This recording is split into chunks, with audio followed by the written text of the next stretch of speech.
Chapter 3 metals and non metals. इस video में NCERT का कंप्लीट स्टडी करेंगे, थ्योरी साथ ही साथ क्वेश्चन को। ठीक है, तो देखो मेटल क्या होता है भाई। मेटल वो होता है जिसमें चमक होती है, घंटी बजाओगे तो बजेगी, जो इलेक्ट्रिसिटी को कंडक्ट करता है, जबकि नॉन मेटल ये सब चीज़ नहीं करता है। इसी के बारे में डिटेल में इस चैप्टर में अपन पढ़ेंगे। ठीक है, तो यहाँ पे बोल रहा है, आपने क्लास 9th में कुछ पढ़ा होगा, आपको याद नहीं होगा, मुझे विश्वास है कि भाई मेटल और नॉन मेटल क्या होता है और आपके डेली लाइफ में क्या यूज होता है। ठीक है, टेंशन नहीं लो, 9th में भूल गए ना, 10th में अभी के अभी याद दिलाऊंगा। ठीक है, और इसके क्या प्रॉपर्टी वगैरह होते हैं। तो सबसे पहले अपन देखते हैं फिजिकल प्रॉपर्टीज़ के बारे में। जो हमारा मेटल होता है ना, उसका फिजिकल प्रॉपर्टी क्या होता है। ठीक है, तो उसके फिजिकल प्रॉपर्टी को देखने के लिए अपन एक एक्सपेरिमेंट करते हैं। ठीक, इसमें आप आयरन, कॉपर, एल्यूमिनियम और मैग्नीशियम ले लो। ठीक है, and not the appearance of each sample, और देखो कि भाई वो उसकी अपीयरेंस कैसी है, वो कैसे दिख रही है। फिर उसके सरफेस को क्लीन कर दो, फिर देखो कैसा है भाई। अगर वो मेटल है ना सच में, तो उसमें चमक आ जाएगी, है ना, वो शाइन करने लगेगा। नीचे यहाँ पे लिखा हुआ है जिसको बोलते हैं मेटेलिक लस्टर, है ना, यानी कि धातु चमक। अब देखो अगले एक्सपेरिमेंट की तरफ बढ़ते हैं। इसके अंदर आपको लेना है पीस आयरन के, कॉपर के, एल्यूमिनियम के और मैग्नीशियम के भी। ठीक है, और इसको ट्राई करना है चाकू नाइफ से काटने का। ठीक है, शार्प नाइफ होना चाहिए और अपने ऑब्जर्वेशन को नोट करिए। तो वो मेटल हार्ड भी होते हैं, कुछ मेटल कटते हैं लेकिन कुछ मेटल हार्ड होते हैं।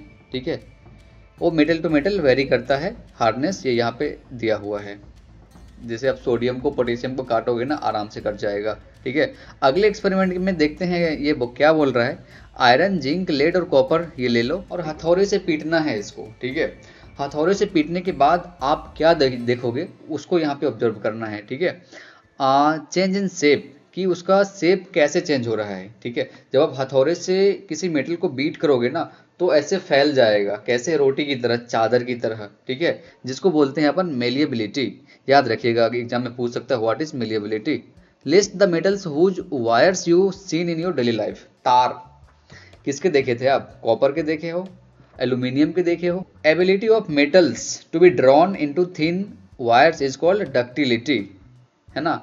गोल्ड बहुत डक्टाइल होता है, 1 ग्राम गोल्ड से ना 2 किलोमीटर लंबी वायर आप एक्सट्रैक्ट कर सकते हो। ठीक है, तो डक्टिलिटी क्या होती है, मेलिएबिलिटी क्या होती है, आगे क्वेश्चन है, आपको आंसर करना है। ठीक है, देखो कॉपी और पेन लेके बैठो, लिखना भी है साथ ही साथ, है ना।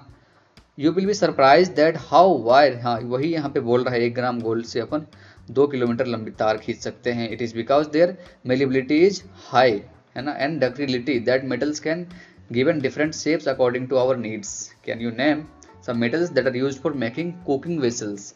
बहुत सारे मेटल होते हैं खाना बनाने के लिए, हमारे किचन में बहुत सारे बर्तन होते हैं ना, छुरी, चाकू, लोहिया, वॉटेवर, सब मेटल के बने होते हैं। कुछ नॉन मेटल के भी बने होते हैं। अगर नॉन मेटल नहीं होगा ना, तो जैसे आपका कढ़ाई है, उसके ऊपर नॉन मेटल होता है जिसको पकड़ते हैं, अगर नॉन मेटल नहीं रहे ना, तो आप पकड़ ही नहीं पाओगे, आपको वहाँ पे शॉक लगेगा, पक जाओगे आप। ठीक है, टेक एल्यूमिनियम और कॉपर वायर आगे की एक्टिविटी में, और इसको क्लैम्प करना है। बेसिकली देखो, समझना यहाँ पे क्या करना है। इस एक्सपेरिमेंट से आपको क्या बताना है, पता है, metals are good conductors of heat, ये बताना है। सबसे पहले एक स्टैंड को लिया है, यहाँ पे इन्होंने मेटल का वायर लिया, उसको बांध दिया है, और यहाँ पे वैक्स लगा दिया। वैक्स मतलब क्या हुआ, बताइए, वैक्स का मतलब क्या हुआ। तो वैक्स का बेसिक मतलब हुआ कि जिससे वो चिपक जाए, और यहाँ पे एक कांटे को सटा दिया है, पिन को सटा दिया है, जो कि मेटल है, और गर्म कर रहा है भाई। ये जो कुछ देर के बाद कांटे गिर जाएगी, इसका मतलब ये है कि यहाँ पे हमने हीट किया ना, हीट यहाँ से यहाँ आ गई, यहाँ से यहाँ उड़ के आ गई। इसका मतलब क्या है, मेटल हीट को क्या करती है, ट्रांसमिट करती है। ठीक है, एक जगह से दूसरी जगह। The best conductor of heat is silver and copper. ठीक है, lead and mercury are comparatively poor conductors of heat. ये दोनों क्वेश्चन आगे हैं, आप ध्यान देना इस चीज। 3.6 एक्टिविटी को देखना, क्या बोलता है, बड़ा सिंपल है। देखो, एक बैटरी ले लो, बैटरी के एक टर्मिनल को बल्ब से जोड़ दो, बल्ब के एक को स्विच से एंड यहाँ पे खाली छोड़ दो। आप बैटरी के दूसरे टर्मिनल को आप यहाँ पे लाके खाली छोड़ दो। आप इस बीच में अगर कोई मेटल दोगे ना, तो यहाँ पे बल्ब जल जाएगी। नॉन मेटल दोगे तो बल्ब आपकी नहीं जलेगी। ठीक है, तो वही कहता है कि metals are good conductor of heat and electricity, है ना।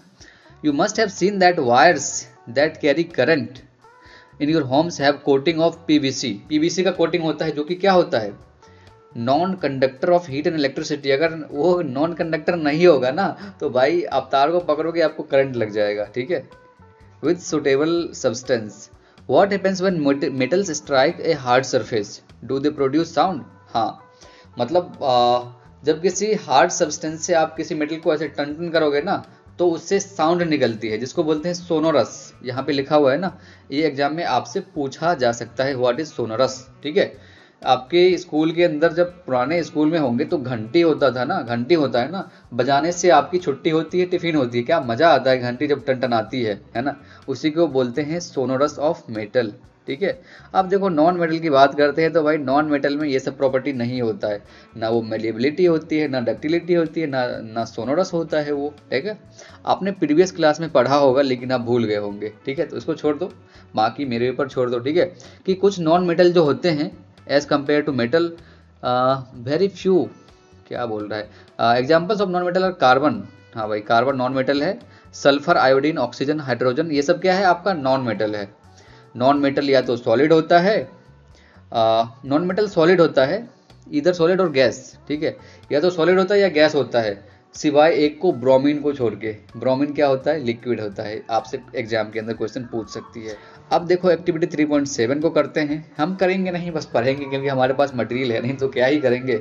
कलेक्ट सैंपल्स ऑफ कार्बन, कोल और ग्रेफाइट। कोल मतलब कोयला, ग्रेफाइट आपके पेंसिल के अंदर जो काली काली होती है, that is graphite. Sulphur and iodine, carry out activity 3.1 to 4। अरे पिछला ये एक्सपेरिमेंट बोल रहा है कि उसको पीटो, उसको क्या करो, इलेक्ट्रिसिटी पास करो, उसको वो करो। ठीक है, कंपाइल योर ऑब्जर्वेशन, आपको इस टेबल में लिखना है एलिमेंट का नाम, उसका सिंबल। ठीक है, जैसे कार्बन का C, ग्रेफाइट का क्या होता है आप कमेंट करके बताना। उसी तरह से अदर एलिमेंट्स भी हैं, उसके सिंबल को आपको लिखना है और बताना है कि उसके सरफेस कैसे हैं, मतलब उसका सरफेस जिस चाकू से काटोगे तो क्या शार्प दिखता है, या फिर उसका सरफेस रफ है, कैसा है आपको ये बताना है। साथ ही साथ उसकी हार्डनेस क्या है, कितनी हार्ड है, मेलिबिलिटी क्या है, मेलिबिलिटी का मतलब क्या है आपको बताया ना, वो चादर की फॉर्म में बन जाती है। और डक्टिलिटी मतलब क्या, उससे हम वायर को एक्सट्रैक्ट कर सकते हैं, and conduct electricity, and sonority मतलब क्या, वो साउंड प्रोड्यूस करती है। On the basis of your observation discuss general physical property of metal and non metal, मतलब मेटल और नॉन मेटल के जनरल फिजिकल प्रॉपर्टी क्या है उसको आपको बेसिकली याद रखना है, एग्जाम में यही आ सकता है। ठीक है, मेटल क्या होता है, नॉन मेटल का क्या होता है। Except all metals mercury exist as solid at room temperature, मतलब बाकी के सारे मेटल सॉलिड होते हैं, जबकि मरकरी आपका क्या होता है, ये सॉलिड नहीं होता है रूम टेम्परेचर पे। You have observed that metal have high melting point, metal के पास हाई मेल्टिंग पॉइंट भी होता है। ठीक है, मतलब उसको मेल्ट करने के लिए ज़्यादा टेम्परेचर देना पड़ेगा। ठीक है, गैलियम एंड सीजियम की बात करते हैं। ठीक है, ये हाथ पे लोगे ना वो पिघल जाता है। ठीक है, गैलियम और आयोडीन, आयोडीन एक नॉन मेटल है बट इट इज लस्ट्रस, इसमें चमक होती है आयोडीन के पास, ये नॉन मेटल है, ये एक्सेप्शन में आता है। देखो कार्बन एक नॉन मेटल है, ठीक है, जो कि डिफरेंट फॉर्म्स में एग्जिस्ट करती है। ठीक है, जिसको एलोट्रोप बोलते हैं, अगर उसकी डिफरेंट फॉर्म में एग्जिस्ट करती है तो उसको एलोट्रोप बोलते हैं। जैसे कार्बन डायमंड के फॉर्म में, फुलेरिन के फॉर्म में, ग्रेफाइट के फॉर्म में एग्जिस्ट करती है, जो कि एलोट्रोपी ऑफ कार्बन, यानी कि कार्बन की बहुरूपता। ठीक है, एक ही कार्बन है लेकिन उसके अलग अलग रूप हैं, अलग अलग छाल हैं। ठीक है, अल्कली मेटल की बात करते हैं, लीना करे, मतलब lithium, sodium, potassium are soft that they can cut with knife, हमने आपको पहले बताया था ना, इसको चाकू से काट सकते हैं, बाकी अदर मेटल को काटना मुश्किल होता है। They have low density and melting point, इसके में क्या डेंसिटी और मेल्टिंग पॉइंट कम होते हैं। आगे देखना है, इस एक्सपेरिमेंट को करते हैं। मैग्नीशियम का रिबन ले लो और सल्फर का पाउडर ले लो। ठीक है, बर्न करना है मैग्नीशियम के रिबन को, आपने एक्सरसाइज चैप्टर 1 में भी इसको बर्न किया था, तो वहाँ से मैग्नीशियम का ऑक्साइड बना था। ठीक है, जो कि आपका केमिकल रिएक्शन थी। इसके एश राख को कलेक्ट करिए, ठीक है, एंड डिजोल्व, और उसको वाटर में डाल दीजिए, मैग्नीशियम के ऑक्साइड को वाटर में डाल दीजिए।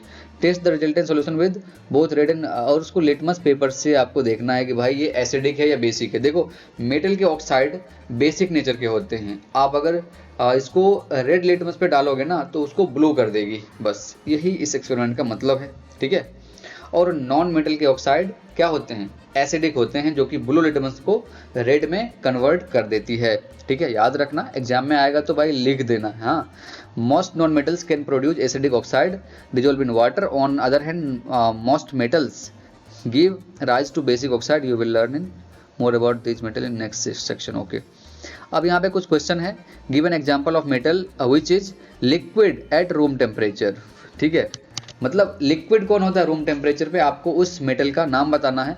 आपके लिए हमने यहाँ पे लिख के भी लाया है, तो आपका ये पहले का आंसर है मरकरी। मरकरी आपका लिक्विड होता है रूम टेम्परेचर पे। Can easily cut with knife, ये दूसरा में देखना, can easily cut with knife, knife से किसको काट सकते हो? पोटेशियम सोडियम को काट सकते हो ना। तो यहाँ पे देखो सोडियम या पोटेशियम कुछ भी लिख सकते हो, दूसरे का आंसर है। Is poor conductor of heat, मतलब ऐसा मेटल जो कि हीट का पुअर कंडक्टर हो। कौन सा मेटल है ऐसा जो कि हीट का पुअर कंडक्टर है? तो आपका वो है लेड, सीसा। और 3 नंबर में बेस्ट कंडक्टर ऑफ हीट, वो क्या है? आपका सिल्वर है। ठीक है, आगे देखना, explain the meaning of malleable and ductile. Malleable का मतलब ये है कि आप अगर हैमर हथौड़े से उसको पीटोगे ना तो वो चादर बन जाएगा, ठीक है, या फिर रोटी के जैसा बन जाएगा, उसको मेलिएबिलिटी बोलते हैं। डक्टाइल का मतलब हुआ कि आप अगर उसको मारोगे पीटोगे तो वो वायर उससे एक्सट्रैक्ट कर सकते हो, तार बना सकते हो, दैट इज डक्टिलिटी।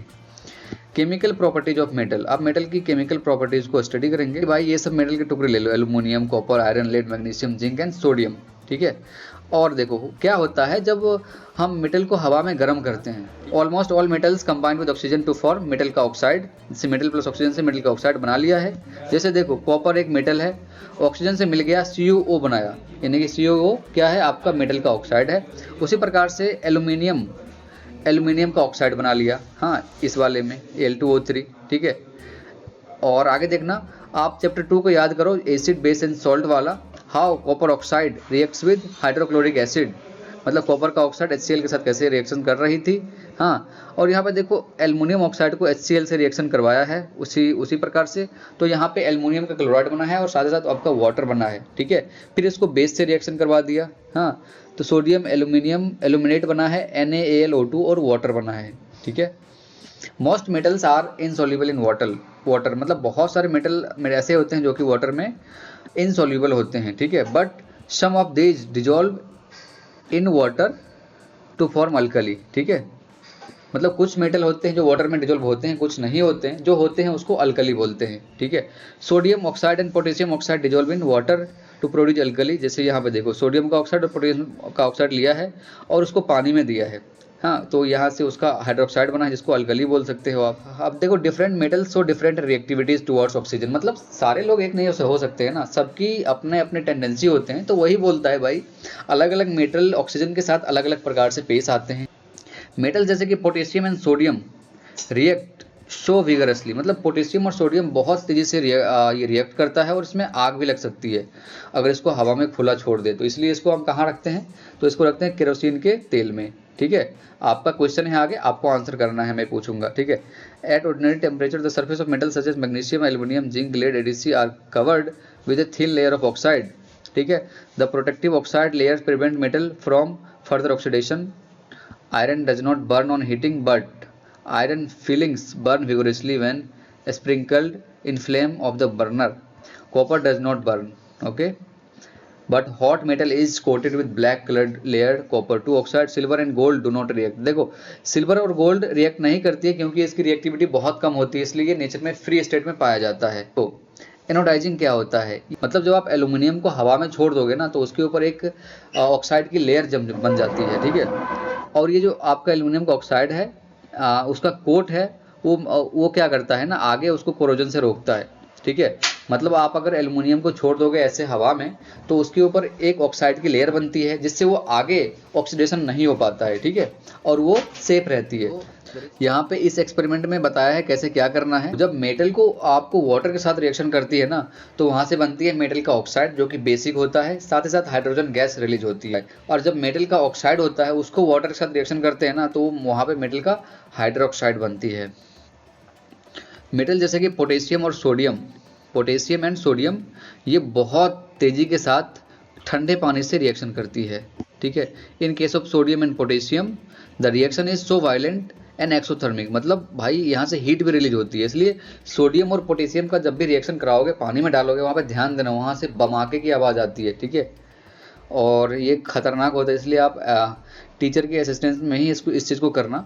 और यहाँ पे आपको केमिकल रिएक्शन के माध्यम से समझाया गया है कि पोटेशियम और सोडियम जब आपका वाटर के साथ रिएक्शन करता है तो क्या होती है, एनर्जी बनती है, हीट एनर्जी। ठीक है, the reaction of calcium with water is less violent. Calcium, calcium less violent होता है, याद रखना, लेकिन sodium and potassium more violent होता है।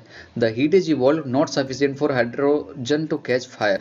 Magnesium does not react with cold water, magnesium ठंडे पानी के साथ रिएक्शन नहीं करता है और ये गर्म पानी के साथ रिएक्शन करता है। It also start floating due to bubble of hydrogen gas sticking to its surface. जैसे आप देख रहे हैं यहाँ पे एल्युमिनियम को वाटर के साथ हमने मिला दिया ना, केमिकल रिएक्शन के माध्यम से देखना कि एल्युमिनियम को पानी से मिला दिया तो एल्युमिनियम का ऑक्साइड बन गया और हाइड्रोजन गैस बन गया, एल्युमिनियम का ऑक्साइड और हाइड्रोजन गैस। उसी तरह से आयरन को मिलाया तो आयरन का ऑक्साइड बन गया और गैस बन गया, ठीक है। जब मेटल एसिड के साथ रिएक्शन करती है तो वहाँ पे क्या होता है, उस चीज़ को यहाँ पे अपन देखेंगे। जब आप मेटल को एसिड के साथ रिएक्शन करोगे ना तो वहाँ से बनेगी salt and hydrogen gas. Salt and मतलब सॉल्ट मतलब नमक और hydrogen gas. But do all metals react with same manner? No, सारे का प्रॉपर्टी तो सेम नहीं हो सकता है, ठीक है। यहाँ पे इस एक्सपेरिमेंट को देखना कि बोल रहा है कि भाई कलेक्ट करो सोडियम एंड पोटेशियम को फिर से, और फिर से एक एक्सपेरिमेंट को करो, और नीचे मैं आपको बता रहा हूँ कि उसके बाद क्या होगी, ठीक है। Hydrogen gas is not evolve when a metal react with nitric acid. It is because HNO3 is a strong oxidising agent. It oxidises H2 produce to water and itself get reduced to any of the nitrogen oxide N2O NO, ठीक है। तो यहाँ पे आपका H2 gas नहीं निकलती है, ठीक है, उसका रीजन भी यहाँ पे दिया हुआ है। हाँ, अब देखना रिएक्टिविटी डिक्रीज करती है कैसे। मैग्नीशियम ज़्यादा रिएक्टिव है, एल्युमिनियम, उसके बाद जिंक और उसके बाद iron. In case of copper no bubbles were seen and the temperature also remain unchanged. This shows that copper does not react with HCl, ठीक है। इसका रीजन आपको आगे मिलेगा, ठीक है। अब देखो एक्वा रेजिया की बात करते हैं, बहुत खतरनाक आपका एक सॉल्यूशन होता है।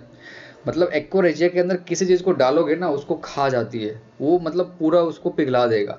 तो एक्वा रेजिया में होता है HCl और नाइट्रिक एसिड, ठीक है। HCl आपका कितना होता है, 3 होता है, एक नाइट्रिक एसिड होता है, मतलब 3:1 का रेशियो होता है एक्वा रेजिया के अंदर। किसी भी चीज़ को वो डिजोल्व कर सकती है, गोल्ड को भी और प्लेटिनम को भी। इतना खतरनाक होता है, हाथ और डाल दोगे ना हाथ खत्म, उंगली खत्म हो जाएगा, ठीक है। How do metals react with solution of other metal salt? मतलब मेटल अदर मेटल सॉल्ट के साथ कैसे रिएक्शन करती है वो यहाँ पे देखेंगे। इस एक्टिविटी में ऐसा बताया गया है, लेकिन अपन नीचे सीधे कंक्लूजन के ऊपर बढ़ेंगे कि ये कैसे और क्या होता है। Reactive metals can displace less reactive metal from there compound in solution molten form. मतलब ज़्यादा रिएक्टिव मेटल है ना, वो कम रिएक्टिव मेटल को क्या करती है, वो डिस्प्लेस कर देती है और उसको भगा देती है, ठीक है। जैसे यहाँ पे कांटी में देखना, यहाँ पे 2 टेस्ट ट्यूब लिया गया है, यहाँ पे आपका कॉपर सल्फेट का सॉल्यूशन लिया गया है। क्या लिया, कॉपर, ये कॉपर सल्फेट जो कि ब्लू कलर का होता है, और यहाँ पे आपका आयरन सल्फेट का सॉल्यूशन लिया गया है, ठीक है। तो आयरन सल्फेट का सॉल्यूशन जो है टेस्ट ट्यूब है, यहाँ पे कांटी का तो हालत ख़राब हो गई, यहाँ पे थोड़ा ठीक भी लग रहा है, ठीक है। और आयरन के नेल को यहाँ ऑब्जर्व कर रहा है। Reaction of metal with salt solution, ठीक है। तो देखो metal A plus salt of metal B से क्या बना, salt of metal A plus metal B, मतलब उसने डिस्प्लेस कर दिया आपस में, ठीक है। ये चीज़ हमने आपको चैप्टर 2 में भी पढ़ाया है, एसिड बेसिस एंड सॉल्ट में, वहाँ पे आप डिटेल में इस चीज़ को जान सकते हो। अब बात करेंगे रिएक्टिविटी सीरीज का, आपको एक हम ट्रिक बताएंगे जिससे आप इसको आसानी से याद कर सकते हो, और ये बहुत कॉमन ट्रिक भी है, हर किसी को पता होता है। जो ऊपर में है वो मोस्ट रिएक्टिव और जो नीचे में है वो लिस्ट रिएक्टिव, बीच वाले कम रिएक्टिव। मतलब जैसे जैसे ऊपर से नीचे आओगे वैसे वैसे इसकी रिएक्टिविटी कम होती जाएगी। तो इसको याद रखोगे तो बहुत काम में आएगा, ठीक है। तो कैसे याद रखेंगे, के से केदार, केदारनाथ, का माली, आलू, जरा, फीका, पकाता है, ठीक है। Copper Hg Ag Au। और यहाँ पे उन सब चीज़ों का नाम भी लिखा हुआ है कि उसका फुल फॉर्म क्या होता है, ठीक है।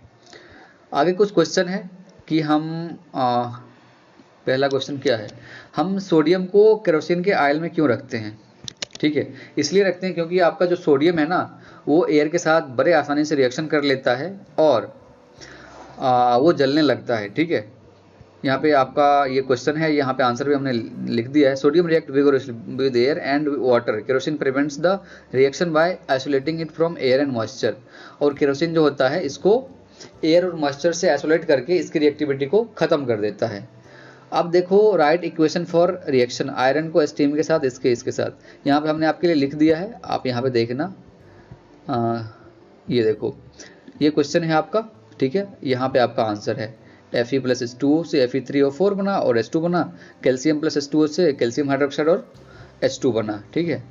आगे क्या क्वेश्चन है, तीसरा क्वेश्चन है, ये मैं आपको समझा देता हूँ। देखो 4 मेटल को आपको लेना है ABCD करके, उसको आयरन सल्फेट से रिएक्शन करवाना है, कॉपर सल्फेट से कराना है, जिंक सल्फेट और सिल्वर नाइट्रेट से कराना है, ठीक है।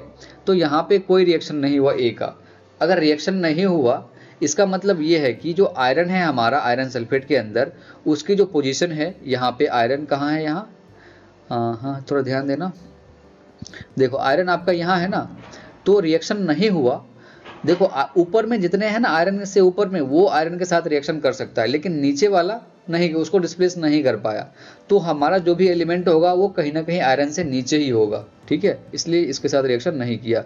दूसरा डिस्प्लेस कर दिया मतलब आयरन सल्फेट को, इसका मतलब क्या है, वो आयरन से कहीं ना कहीं रिएक्टिविटी सीरीज में ऊपर होगी, ठीक है, इसलिए उसने उसको डिस्प्लेस कर दिया, ज़्यादा ताकतवर था। ये दोनों भी कोई रिएक्शन नहीं किया तो कोई बात नहीं है। फिर उसी के जैसा कॉपर सल्फेट से ए को रिएक्शन करवाया, डिस्प्लेस कर दिया। इसका मतलब है कि कॉपर की जो लोकेशन है, कहाँ है कॉपर, यहाँ पे है, कॉपर से ऊपर वाले कॉपर को डिस्प्लेस कर देगी, लेकिन नीचे वाले को उसका कुछ बिगाड़ नहीं पाएगा, ठीक है, तो वो बात है। उसी तरह से आप जिंक सल्फेट और सिल्वर की लोकेशन को देख लेना। यहाँ पे आपका जिंक है, जिंक कहाँ, यहाँ पे है, और कॉपर आपका यहाँ पे है, ठीक है। इसकी लोकेशन से आप आगे के क्वेश्चन को भी आंसर कर सकते हो। और यहाँ बताना which is most reactive metal, तो जितना रिएक्टिविटी सीरीज में ऊपर थी वो उतना रिएक्टिव होगा, ठीक है। What you observe if B is added to a solution of copper sulphate, ठीक है। उसी तरह से आपको ABCD का ऑर्डर बताना है, कौन कितना रिएक्टिव है, आप बता सकते हो अगर आप लिख के इसको करोगे तो। Which gas is produced when dilute HCl is added to reactive metal, HCl को आप अगर रिएक्टिव मेटल से रिएक्शन करवाओगे ना, तो वहाँ पे हाइड्रोजन गैस बनेगी। इसको आप केमिकल रिएक्शन से दिखाओ, तो हमने आपके लिए यहाँ पे लिख दिया है, ठीक है। यहाँ पे हाइड्रोजन गैस बनी है, ये ऊपर में आपका क्वेश्चन है और लास्ट में आपका ये रिएक्शन है, ठीक है। Last question, what you will observe when zinc is added to a solution of ferrous sulphate, उसका आपको, तो यार जिंक ना आयरन को डिस्प्लेस कर देगा, क्यों, देखो क्योंकि देखो जिंक ऊपर में है, आयरन नीचे में है, तो जिंक को डिस्प्लेस कर देगा आसानी से ना, ज़्यादा ताकतवर है। और हमने आपके लिए यहाँ पे इसका रिएक्शन लिख दिया है, आप इस चीज़ को याद रखना। क्वेश्चन आपका ऊपर में है, लिख लो कहीं पे ताकि याद रहेगा, या स्क्रीनशॉट वगैरह ले लो। ये क्वेश्चन खत्म, आगे बढ़ते हैं। How do metals and non metals react, metals and non metals आपस में कैसे रिएक्ट करते हैं, तो सॉल्ट इन वाटर बनाएगा। यहाँ पे बोल रहा है आपने क्लास 9th में, लेकिन इसको भूल जाओ, 9th में आपने जो पढ़ा था वो भूल गए, ठीक है, तो उसको याद करने की जरूरत नहीं है। यहाँ देखो नोबल गैस है, मेटल्स हैं, नॉन मेटल्स हैं, तो पीरियोडिक टेबल में जो लेफ्ट में होता है वो क्या होता है, मेटल होता है, राइट में नॉन मेटल होता है, ठीक है, और सबसे लास्ट में जो राइट में होता है वो नोबल गैस होती है, ठीक है। तो उसी का आपका एटॉमिक नंबर दिया है, KLMN सेल में कितने इलेक्ट्रॉन होते हैं, तो K में 2 इलेक्ट्रॉन होते हैं, L में 8 इलेक्ट्रॉन होते हैं, ठीक है। उसके बाद M के अंदर भी 8 हो सकते हैं, ठीक है। इसी तरह से ये आगे बढ़ता जाएगा, ठीक है ना। अब देखो जैसे यहाँ सोडियम से सोडियम प्लस बनाया ना, तो देखो सोडियम क्लोराइड कैसे बनता है वो चीज़ आपको यहाँ पे ध्यान देना है। तो देखो सोडियम के पास 1 इलेक्ट्रॉन होते हैं आउटर मोस्ट सेल में, मतलब इसकी टेंडेंसी होती है 1 इलेक्ट्रॉन को छोड़ने की। 1 इलेक्ट्रॉन को छोड़ देगा ना तो ये नोबल गैस के कैटेगरी में चला जाएगा और आराम से शांति से सो पाएगा, ठीक है। तो सुकून की नींद लेने के लिए ये 1 इलेक्ट्रॉन को क्लोराइड को देता है। क्लोराइड के पास 7 इलेक्ट्रॉन होता है क्रॉस वाला, एक इसको आ जाता है तो ये भी भाई बोलता है हाँ अब मज़ा आ रहा है, तो यहाँ पे इससे सोडियम क्लोराइड यानी कि नमक बन जाती है, ठीक है। उसी तरह से आगे भी आप देखो मैग्नीशियम क्लोराइड बना सकते हो। देखो MgCl2, मैग्नीशियम के पास 2 इलेक्ट्रॉन होते हैं, तो ये 2 क्लोराइड को सेटिस्फाई कर सकता है, 2 क्लोराइड को चैन की नींद दे सकता है। तो 1 इलेक्ट्रॉन इसको दिया, 1 इसको दिया, और यहाँ पे दोनों क्लोराइड भी खुश, मैग्नीशियम भी खुश, आराम से MgCl2 बन गया, मैग्नीशियम क्लोराइड बन गया। हाँ, सिमिलरली आगे देखना आयोनिक कंपाउंड क्या होते हैं, जो कि आयन बनाता है ना उसको बोलते हैं आयोनिक कंपाउंड, ठीक है। तो जो पीरियोडिक टेबल में जितना लेफ्ट में होगा राइट में होगा उतना ज़्यादा उसके पास आयनिक टेंडेंसी होगी, ठीक है। यहाँ पे स्पैचुला में कोई इसने सैंपल को लिया है, बर्नर से जला रहा है और वो सॉल्ट लिया है, ठीक है। सॉल्ट को जला रहा है। और इस एक्सपेरिमेंट के अंदर इन्होंने बीकर के अंदर एक ग्रेफाइट की रॉड ली है, 2 ली है, और उससे बल्ब को जला रहा है। यहाँ पे सॉल्ट का सॉल्यूशन दिया है। तो सॉल्ट आपका एक अच्छा इलेक्ट्रोलाइट होता है, ये इलेक्ट्रिसिटी को कंडक्ट करती है। इस एक्सपेरिमेंट का वही सिंपल सा मतलब हुआ। ठीक है, आगे देखना, ये डेटा वगैरह कुछ दिया है कि मेल्टिंग पॉइंट बॉइलिंग पॉइंट किसका ज़्यादा होता है, वो आपके काम की नहीं है। अब बात करते हैं फिजिकल नेचर का। ठीक है, आयोनिक कंपाउंड के फिजिकल नेचर का बात करते हैं। किसका बात करेंगे? फिजिकल नेचर का। तो आयोनिक कंपाउंड क्या होते हैं? सॉलिड होता है एंड हार्ड होता है। क्यों? क्योंकि इसके पास स्ट्रॉन्ग फोर्स ऑफ अट्रैक्शन होती है between positive and negative ions. और ये कंपाउंड ब्रिटल, मतलब आप उसको मारोगे ना टूट जाएगा आसानी से। ठीक है, break into pieces when pressure is applied, मतलब जोर से मारना पड़ेगा, मतलब समझ रहे हो ना। मेल्टिंग एंड बॉइलिंग पॉइंट देखते हैं आयोनिक कंपाउंड के, तो high melting and boiling point होती है इस कंपाउंड के। और इसके पास considerable amount of energy required to break, मतलब बहुत ज़्यादा एनर्जी चाहिए इसको ब्रेक करने के लिए, ऐसे नहीं टूटेगा, मतलब मारना पड़ेगा जोर से। ठीक है, अब बात करते हैं सॉल्युबिलिटी का, कितनी इसकी घुलनशीलता होती है। ये इलेक्ट्रोवैलेंट कंपाउंड होता है और ये वाटर में सॉल्युबल होता है, insoluble solvent in kerosene. Kerosene, petrol ये सब में सॉल्युबल नहीं होता, लेकिन वाटर में आसानी से सॉल्युबल होता है। Conduction of electricity bye best conductor होता है ये सब। ठीक है, ये सब आसानी से इलेक्ट्रिसिटी को कंडक्ट कर सकती है। A solution is ionic, yes वही लिखा हुआ है, क्योंकि देखो वाटर एक गुड कंडक्टर इसलिए होता है क्योंकि ये 2 आयंस में टूट जाते हैं, और जो 2 आयंस में टूट गया वहाँ पे 2 चार्ज बन गया और वो इलेक्ट्रिसिटी को आसानी से कंडक्ट कर देती है। अब यहाँ पे 2 क्वेश्चन अपन करेंगे, आसान ही है। इलेक्ट्रॉन डॉट स्ट्रक्चर बनाना है सोडियम का, ऑक्सीजन का और मैग्नीशियम का। तो देखो हम समझा देते हैं आपको। सोडियम का एटॉमिक नंबर 11 होता है। ठीक है, तो बीच में सोडियम, इसके पहला के सेल में 2 इलेक्ट्रॉन को लेंगे, 2 खत्म, बचे कितने? 9 बचे हैं। उसके बाद वाले में 8 देंगे, 8 2 10 हो गया, तो लास्ट में 1 दे देंगे, मतलब एक सोडियम, 1 सर्कल, 2 सर्कल, 3 सर्कल। ठीक है, फर्स्ट सर्कल में आपको कितना? 8 देंगे, उसके बाद फर्स्ट में 2, फिर 8, फिर 8, इस तरह से बढ़ाएंगे। ऑक्सीजन का क्या होता है एटॉमिक नंबर? आपका 8 होता है ना, उसी तरह से आप ऑक्सीजन को बीच में लिखो, एक सर्कल बनाओ, फिर दूसरा सर्कल बनाओ, पहले में 2 डालो, दूसरे में 8 डालो, जहां तक हो रहा है वहां तक करो। सेम मैग्नीशियम का भी आप कर सकते हो। ठीक है, हमारे पास बोर्ड नहीं है तो मैं बता नहीं सकता इस चीज़ को हाथ से करके, हाँ, लेकिन आप समझो थोड़ा हमारी फीलिंग को। So the formation of sodium Na2O and MgO by the transfer of electron. वैसा ही जैसा कि हमने पहले देखा था। देखो यहाँ पे 2 सोडियम है, 1 ऑक्सीजन है। ऑक्सीजन को अगर 2 इलेक्ट्रॉन मिल जाएगी ना, तो ये आराम से चैन की जिंदगी जी पाए, क्योंकि इसका एटॉमिक नंबर 8 होता है, इसको 10 होना है। और 2 सोडियम है, इसके पास 1 इलेक्ट्रॉन है। अगर इन दोनों ने ऑक्सीजन को दे दिया ना, तो इसको भी मजा आएगा, उसको भी मजा आएगा, आराम से धीरे धीरे मजा करेगा ये दोनों। ठीक है, इसलिए ये 1 इलेक्ट्रॉन को दे देगा। ठीक है, MgO, Mg के पास 2 इलेक्ट्रॉन होते हैं और ऑक्सीजन के पास 8 इलेक्ट्रॉन होते हैं। तो भाई Mg को 2 फेंकना है, ऑक्सीजन को 2 लेना है, तो भाई आपस में इंटरचेंज कर लिया, हाँ, और वो आराम से चैन की जिंदगी जीने लगी। Why do ionic compounds have high melting point?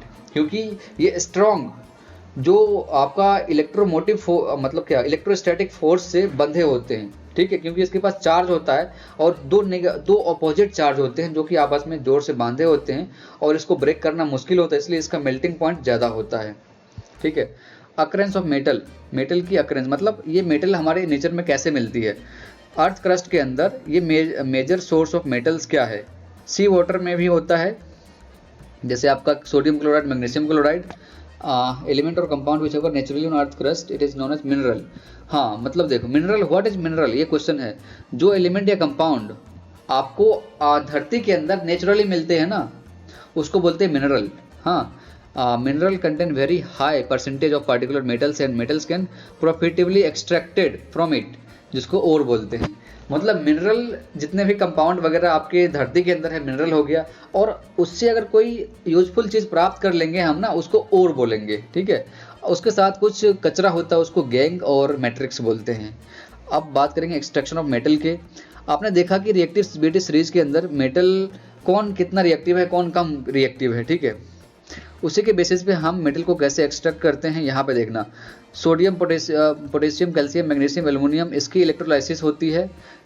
इसका आपका रिडक्शन होता है कार्बन का यूज करके, और ये ऐसे खुले खुले मिलते हैं कि कौन, गोल्ड एंड सिल्वर। इसलिए खुदाई करते हैं ना तो डायरेक्टली गोल्ड मिलता है, थोड़ा बहुत साफ करके उसको बेच देते हैं। ठीक है, देखो अगर हमारे मिनरल के अंदर ये सब है ना, तो उसको इलेक्ट्रोलाइसिस करके हम उससे हम अपने किसको, ओर को, अयस्क को प्राप्त कर पाएंगे, मतलब उसको करंट देना पड़ेगा तभी हमें मिल पाएगी। ये सब चीज अगर है तो हम कार्बन को यूज करके उसका रिडक्शन करेंगे, बाकी ये तो खुला ही रहता है। ठीक है, वही यहाँ पे सारा लिखा हुआ है, आप पॉज करके पढ़ भी सकते हो। ठीक है, जैसे ओर को देखो, कॉन्सेंट्रेशन ऑफ ओर, यहाँ पे 3 पार्ट में इसको डिवाइड कर दिया गया है। Metal with high reactivity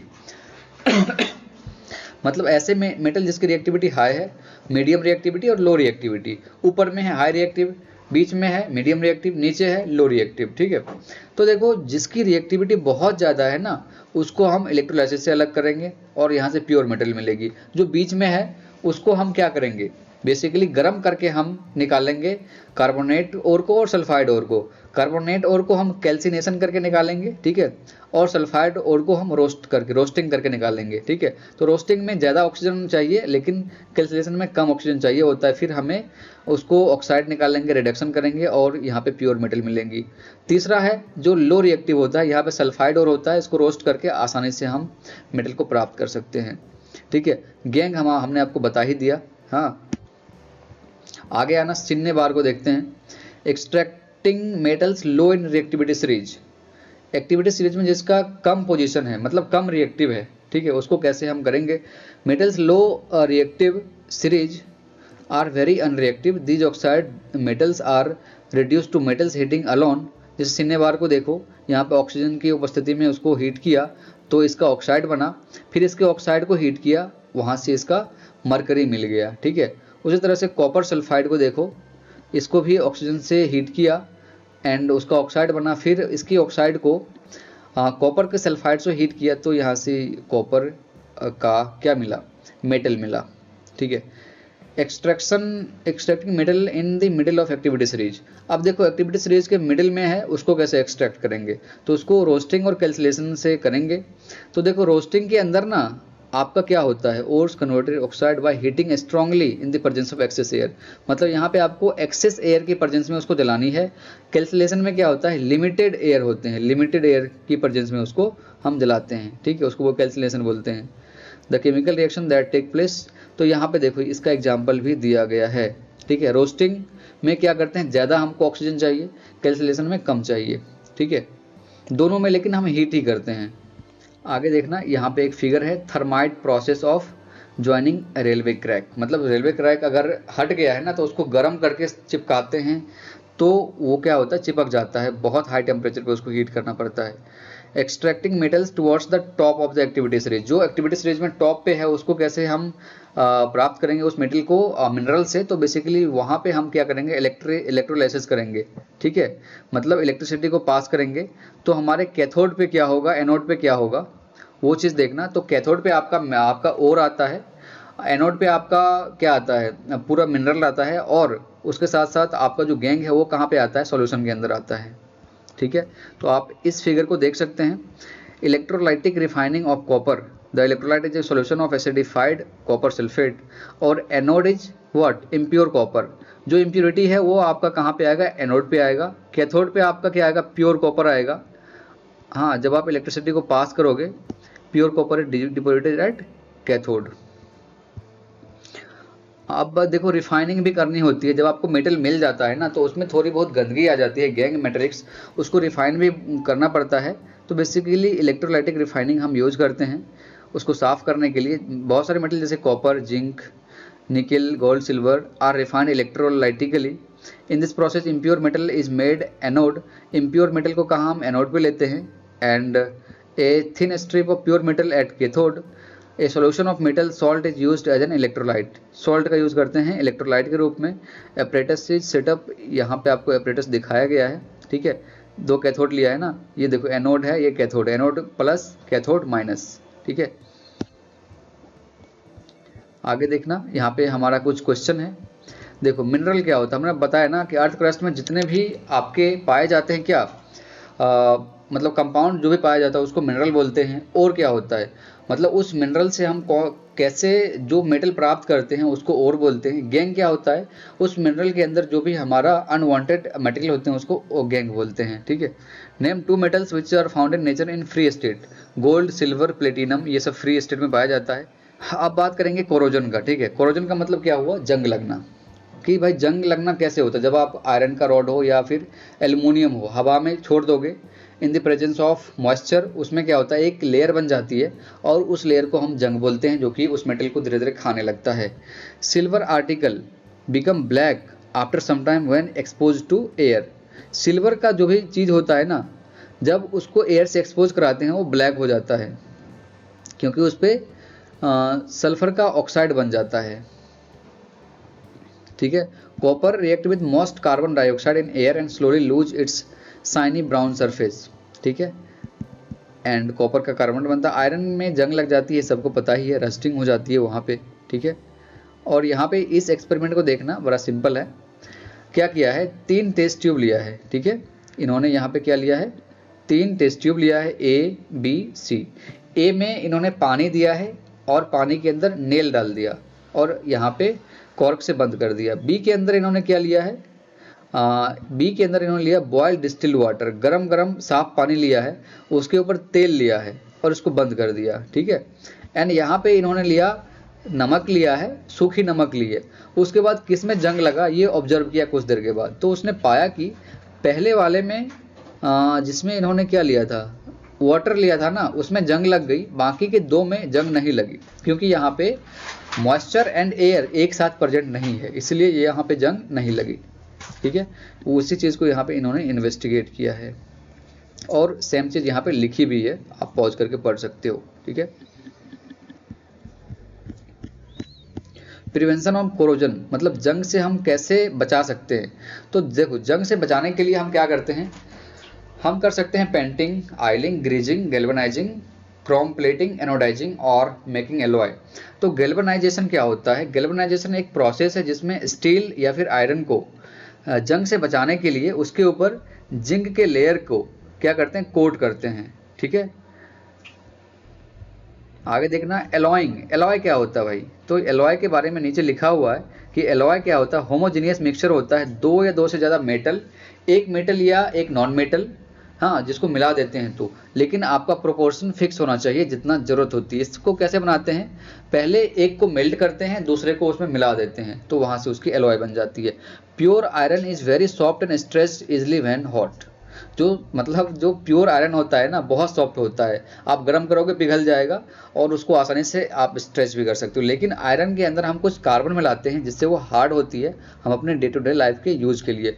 stainless steel में क्या होता है भाई, हम निकेल और क्रोमियम को मिलाते हैं ना, तो वहाँ से बनती है हमारी स्टेनलेस स्टील, याद रखना आपके एग्जाम में आ सकता है, निकेल और क्रोमियम को मिलाने से स्टेनलेस स्टील बनती है। अब देखो 24 कैरेट वर्सेस 22 कैरेट, तो हमारा जो 24 कैरेट गोल्ड होता है वो बहुत सॉफ्ट होता है, उसको हम उससे ऑर्नामेंट बना ही नहीं सकते, हम कान में पहनेंगे यार गिर जाएगा, ठीक है। इसलिए उसमें कुछ मिलावट करते हैं, उसको 22 कैरेट का बनाते हैं और 22 कैरेट को आसानी से हम कोई ऑर्नामेंट में, कोई श्रृंगार में बदल सकते हैं। अमलगम क्या होता है, if one of metal is mercury, ठीक है, अगर एक मेटल मरकरी है एलॉय के अंदर ना, उसको बोलेंगे अमलगम, ठीक है। The electrical conductivity and melting point of N alloy is less than that of pure metal, जैसे कि ब्रास जो कि कॉपर का एलॉय है, और जिंक, कॉपर और जिंक का एलॉय कौन है, ब्रास, पीतल जिसको बोलते हैं, ठीक है, याद रखना। एंड ब्रॉन्ज, ब्रॉन्ज किसका एलॉय है, आपका कॉपर एंड टीन का एलॉय है, ठीक है। आर नॉट गुड, ये दोनों ब्रास एंड ब्रॉन्ज आपका गुड कंडक्टर नहीं है। Gold silver good conductor, bronze good conductor नहीं, जो कि ओलंपिक वगैरह में प्राइज देते हैं ना, याद रखना। एंड सोल्डर, ये आपका टीन और लेड का क्या है, एलॉय है, has low melting point and used as welding electrical wires together, ठीक है। आयरन का पिलर जो कि आपका कुतुब मीनार के पास है भाई, बहुत पहले बनाया गया था इसको, लेकिन इसमें जंग नहीं लग रही है, तो बहुत सारे साइंटिस्ट भी चौंक के रह गए। यहाँ वैसा लिखा हुआ है कि भाई इसमें जंग क्यों नहीं लग रहा है, ये पुरानी कुछ आर्किटेक्ट का शानदार आपका एग्जाम्पल है। देखो, metallic oxide of zinc, magnesium and copper were heated with the following metals. Zinc का ऑक्साइड है, जिंक के साथ रिएक्शन कराओगे तो नहीं करेगा।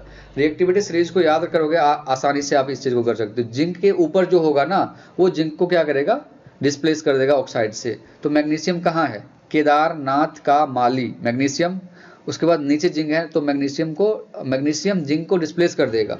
कॉपर नीचे है तो नहीं कर पाएगा। मैग्नीशियम जिंक, फिर वही बात, तो भाई जिंक इसको डिस्प्लेस नहीं कर पाएगा, मैग्नीशियम सेम है तो सेम भी नहीं कर पाएगा। तो रिएक्टिविटी सीरीज में जो ऊपर है वो नीचे वाले को डिस्प्लेस कर देगा उसके ऑक्साइड से। दो से ज़्यादा मेटल या नॉन मेटल का मिक्सचर होता है एक फिक्स प्रोपोर्शन में, उसको हम एलॉय बोलते हैं, ठीक है। यहाँ पे सेम वही चीज़ लिखा हुआ भी है, जैसे ब्रास हो गया, ब्रॉन्ज हो गया, सोल्डर हो गया, ठीक है। अब देखो ये हमने पूरा थ्योरी कवर कर लिया। अब जो हमने पढ़ा है ना उसको वन लाइन में हम देखते हैं क्या पढ़े हैं। तो elements can be classified as metals and non metal. Element को हम मेटल या नॉन मेटल बोलेंगे। मेटल क्या होता है? मेटल क्या होता है भाई? लस्ट्रस होता है, मेलिएबल होता है, डक्टाइल होता है और good conductor of heat and electricity होता है, ठीक है। They are solid at room temperature except mercury which is liquid.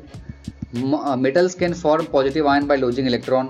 Electron को छोड़ देगा तो उसके पास इलेक्ट्रॉन नहीं रहेगा, इलेक्ट्रॉन माइनस वाला है, चला गया तो प्लस ही रहेगा ना। Metals combined with oxygen to form basic oxide. Metal oxygen के साथ कंबाइन करके क्या बनाता है? बेसिक ऑक्साइड बनाता है, मतलब ऑक्साइड बनाता है जो कि बेसिक नेचर का होता है। Aluminium oxide and zinc oxide so properties of both basic as well as acidic, इसलिए दोनों को एम्फोटेरिक बोलते हैं, ठीक है। Different metals have different reactivities water and dilute acid. A list of common metal arranged in order of their decreasing reactivity is known as an activity series। मतलब वही activity series में भाई मेटल को हम कैसे अरेंज करें ताकि उसके रिएक्टिविटी के बेसिस पे हम उसको जज कर पाएँ, ठीक है। ऊपर में ज़्यादा रिएक्टिव, बीच में कम, नीचे सबसे कम। Metals have hydrogen in their activity series can displace hydrogen from dilute acid, जो कि ऊपर रहता है। A more reactive metal displace less reactive metal from its salt solution. Metals occur in nature as free element or in the form of their compound. The extraction of metal from their ores and refining them for use। देखो, the extraction of metal from their ores and then refining them, उसको metallurgy बोलते हैं। मतलब क्या? आप mineral से ओर को निकालो, उसको साफ करो, दैट इज मेटलर्जी, ठीक है। एलॉय क्या होता है भाई? होमोजेनियस मिक्सचर होता है मेटल नॉन मेटल का या मेटल मेटल का। हाँ, the surface of some metal iron is corroded when क्या होता है? मतलब जब उसको हवा में छोड़ दोगे तो उस पर जंग लग जाएगी। Non metals have property opposite to metals. हाँ, ना तो वो डक्टाइल होती है ना मेलिएबल होती है, ठीक है, एक्सेप्ट आपके ग्रेफाइट के विच कंडक्ट इलेक्ट्रिसिटी, ठीक है। आगे देखोगे non metals form negatively charge ions bye gaining electrons, ठीक है। नॉन मेटल अगर इलेक्ट्रॉन को सीक करेगा तो वहाँ पे वो क्या होगा ना, नेगेटिव चार्ज बन जाएगा। Non metal forms oxides which is इधर एसिडिक और neutral. Non metals do not displace hydrogen from dilute acids, ठीक है। आगे आपके कुछ क्वेश्चंस हैं और इसके सॉल्यूशन आपको यहाँ पे देखने को मिल जाएगा। हाँ, ये 11 नंबर से देखना। Which of the following will give displacement reaction, same है ना? हाँ, ठीक है, ओके। तो यहाँ पे आपको बताना है कि इसमें से कौन आपका डिस्प्लेसमेंट रिएक्शन दे सकता है, कौन नहीं दे सकता है। तो रिएक्टिविटी सीरीज को याद रखो। NaCl और कॉपर। NaCl में Na है, कॉपर में Cu है। तो भाई Na कहाँ है? Na बहुत ऊपर है, कॉपर नीचे है ना, तो ये डिस्प्लेस नहीं कर सकता है। MgCl में Mg और एल्यूमिनियम। केदारनाथ का माली, हाँ, केदारनाथ का माली। मतलब मैग्नीशियम कहाँ है, एल्युमिनियम कहाँ है? मैग्नीशियम आपका ऊपर है, एल्युमिनियम नीचे है, तो डिस्प्लेस नहीं होगी। आयरन और सिल्वर, आयरन ऊपर है, सिल्वर नीचे है, तो नहीं होगी। सिल्वर और कॉपर, सिल्वर नीचे है, कॉपर ऊपर है, तो कॉपर क्या करेगा? सिल्वर को डिस्प्लेस कर देगा, भगा देगा इसको। तो डी नंबर ऑप्शन आपका सही होगा, ठीक है। उसी तरह से सेकंड क्वेश्चन को देखना। सेकंड क्वेश्चन क्या बोलता है? Which of the following methods is suitable for preventing an iron frying pan from rusting। जंग से बचाने के लिए आप क्या करते हैं? ग्रीज लगाते हैं, सही बात है। पेंट लगाते हैं, सही है। और कोटिंग ऑफ जिंक, जिसको गैल्वेनाइजेशन बोलते हैं, सही है। तो आपका आंसर क्या होगा? डी होगा, all of the above. Amphoteric oxide किसको बोलते हैं? मतलब oxides that react with both acids and bases, उसको बोलते हैं एम्फोटेरिक, जैसे कि ZnO और Al2O3, ठीक है। मेटल्स एंड नॉन मेटल्स क्या होते हैं? Name 2 metals that can displace hydrogen from acid and 2 that do not। तो जिंक और मैग्नीशियम आपका हाइड्रोजन से ऊपर है तो डिस्प्लेस कर देगा, कॉपर और सिल्वर नीचे है तो डिस्प्लेस नहीं कर पाएगा, ठीक है, हाइड्रोजन को उसके सॉल्यूशन से। State 2 ways to prevent rusting, galvanisation and painting, greasing, ये सब करके आप जंग से बचा सकते हो। Why are lemon or tamarind juices used to clean tarnished copper vessel. तो इसमें एसिड होता है ना, जो कि basic copper carbonate on tarnished surface restoring shine. मतलब ये इसके पास एसिड होता है जो कि आपका बेसिक कॉपर कार्बोनेट बनाता है और उससे रस्टिंग बच जाती है और वो चमकने लगता है। इलेक्ट्रोलाइटिक रिफाइनिंग में देखेंगे, in electrolytic refining what are the anode, cathode and electrolyte. तो एनोड पे आपका क्या होता है, इम्प्योर मेटल होता है, जो आपका गंद मतलब क्या, मेटल जो कि प्योर नहीं है वो कहाँ रहेगा, एनोड पे रहेगा, जो प्योर है वो आपका कैथोड पे रहेगा। और इलेक्ट्रोलाइट सॉल्यूशन ये आपका सॉल्ट है। How can a hammer, battery, bulb, अगर ये सब चीज़ आपको मिल जाए ना तो आपको बताना है कि कौन इलेक्ट्रिसिटी को कंडक्ट कर सकता है कौन नहीं। तो हैमर टेस्ट में देखो कौन मेटल है कौन नॉन मेटल है। तो अगर आप हैमर टेस्ट करोगे तो हैमर टेस्ट में अगर वो मेटल है तो मेलिएबल होगा, मतलब आप उसको अगर बीट कर रहे हो, वो अगर कोई चादर बना रहा है तो इसका मतलब क्या, मेलिएबल है और वो मेटल है। नॉन मेटल क्या, अगर उसको मारोगे टूट गया तो नॉन मेटल है। कंडक्टिविटी टेस्ट की बात करते हैं, मेटल को इलेक्ट्रिसिटी को कंडक्ट कर सकती है, नॉन मेटल नहीं कर सकती है। दो मेटल का नाम बताना है जो कि वाटर के साथ रिएक्शन कर सकती है। तो सोडियम और पोटेशियम आपका दो मेटल है। एक आदमी ने डिप कर दिया gold bangles in a solution that reduce their weight, भाई वो एक्वारेजिया होगा, वो खा जाता है भाई, गोल्ड सिल्वर कुछ नहीं जानता, उसको ख़त्म कर देता है। HCl:2HNO3 3:1। ठीक है, तो आपका यही था, हमने सारे क्वेश्चन का आपको आंसर दे दिया है। ठीक है, आई होप कि यहाँ से आपको कुछ बेनिफिट मिला है। ठीक है, हम मिलते हैं अगली वीडियो में बहुत ही जल्द। सो जहाँ भी दिक्कत आए आप कमेंट करना एंड हम आपके कमेंट को रिप्लाई करेंगे। ठीक है, और बोर्ड एग्जाम पास है तो उसके लिए पढ़ाई करो मेहनत करके, सो दैट आप एक अच्छे नंबर लेके आ सको। हाँ, हम अपने एंड से जितना हम अपलोड कर सकते हैं वीडियो आप करेंगे। ठीक है, सो ये था आपका मेटल्स एंड नॉन मेटल्स। आगे 4th चैप्टर ऑफ NCERT बहुत ही जल्द मिलता है।